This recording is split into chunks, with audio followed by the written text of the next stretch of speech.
me now, this will be coming up for my 15th year. Wow, really? Getting there. And is this... What's just happening over your shoulder there? Is that a problem, or is that just gonna...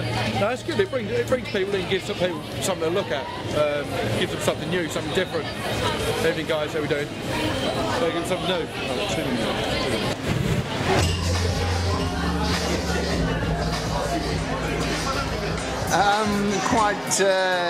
Something quite a bit different actually. I'm a Grand Illusionist.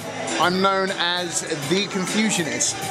The what? The Confusionist. So what does that involve on a daily basis? It involves wowing people with grand scale magic and illusion. Wow, that's incredible. So it's kind of like David Blaine, that sort of stuff? Yeah, David Blaine, more David Copperfield.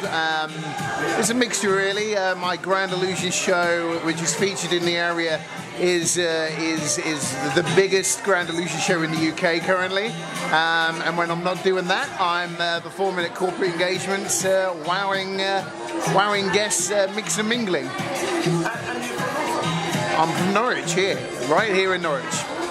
Quite comfortable with the show these days, so because you know we've done about 260 odd performances now. Was that this year? Oh yeah, in the height of the summer, we did 9 weeks solid, every single day, for 9 weeks, and 6 of those weeks were 3 shows a day. So I mean, it was. How do you keep the show fresh and keep yourself fresh? That is a difficult bit, and I mean, partway through the season, you know, the whole team were sort of starting to flag a little bit. So it's just you know trying to get your rest and you know keep motivated and try to keep it fresh. Obviously, as with any job, you have your good days, you have your bad days, and it's the thing. Have to try and remember, and what we try and relay to the girls in the team is that you know these people have paid to come and experience a show and entertainment, so you know it has to still be on top form. So it is difficult, and it's a lot of people only see the the sort of 30-40 minutes that you're actually on stage, but by God, that's like doing a gym workout 3 times a day, certainly with the show in its current format, because it is a very high energy, high impact show. You're not going to have your first child.